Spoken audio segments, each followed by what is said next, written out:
అందరికీ నమస్కారాలు. 130వ జయంతి పురస్కరించుకుని ఇక్కడికి విచ్చేసిన గ్రామ ప్రజలందరికీ కూడా నా ప్రత్యేక ధన్యవాదాలు తెలియజేసుకుంటున్నాను. ఈరోజు అంబేద్కర్ గారు ఇంత గొప్ప ఎవరిని ఊరికనే మనం పొగడం, ఊరికనే విగ్రహాలు కట్టడం, ఊరికనే మనం పూజలు చేయం.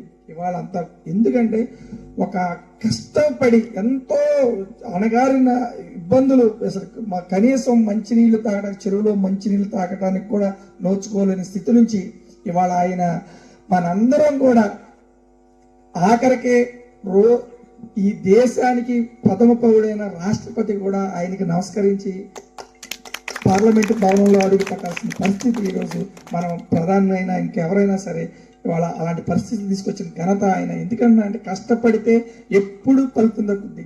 ఇవాళ మనం ఒక మొక్కని నాటామనుకోండి, ఒక గింజ భూమిలో వేసి పైన చాలెడు మట్టి వేసినా సరే ఆ మొక్కలో ఆ గింజలో దమ్ముంటే ఆ గింజ భయాన్ని భూమిని చీల్చుకుని వచ్చి పెద్ద మహారక్షమై ఎంతో మందికి నీడనిస్తుంది, ఎంతో ఆ ఫలాల ద్వారా ఫలితాన్ని అందిస్తుంది. అట్లాగే అలాంటి వ్యక్తి అంబేద్కర్ గారు.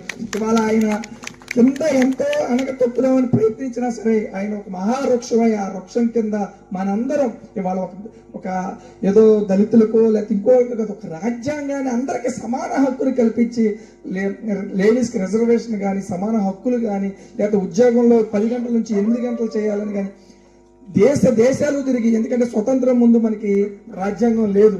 స్వతంత్రం వచ్చిన తర్వాత రాజ్యాంగాన్ని ఏర్పాటు చేయాలంటే ఎవరు ఆ మేధావులు ఎంతమంది ఉన్నారంటే కొంతమందిని మేధావులు సమీకరించి, ఆ సమీకరించిన ఈయన హెడ్గా వేసి అయ్యా బాబు వీళ్ళందరి సలహాలు తీసుకుని ఈయన మెయిన్ సలహాగా వీళ్ళందరినీ కూడా సమకూర్చుకుని అందరితో రాజ్యాంగ కర్తగా ఈరోజు మన దైవంగా వెలుగుతున్న వ్యక్తి డాక్టర్ బి అంబేద్కర్ గారు. ఈ రోజు దాకా మన బాబీ గారు చెప్పినట్టు, ఎందుకంటే ఈ దేశాన్ని ఏలేని రెండు, ఒకటి జ్ఞానం, 2 మన రాజకీయ పవర్. ఈ 2 కూడా మన దగ్గర ఉంటే ప్రపంచాన్ని జయించవచ్చు. ముందు జ్ఞానాన్ని పెంచుకోవాలి. అంబేద్కర్ గారు ఆయన కూడా రాజకీయ నాయకుడు అయ్యాడు, లాయర్గా, రాజకీయ నాయకుడిగా, లేకపోతే చాలా పదవులు చేశారు. కారణం చదువు ఉంది కాబట్టి ముందు మన జ్ఞానాన్ని పెంచుకోవాలి. కష్టమైన నష్టమైన మన పిల్లల్ని మనం ఉన్నత చదువులు చదివిస్తే ఖచ్చితంగా కూడా గొప్పలు అవుతారు. అలాగే చదువుతో పాటు రాజకీయ రంగంలో కూడా అందరూ రావాలి. రాజకీయ రంగంలో కూడా చైతన్యం ఉండాలి.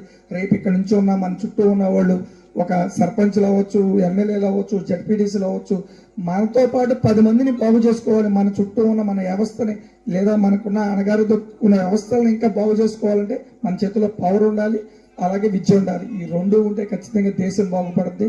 మనందరం కూడా ఆయన ఆశయాల కోసం అందరం కూడా అహర్నిశలు శ్రమిద్దాం. ఖచ్చితంగా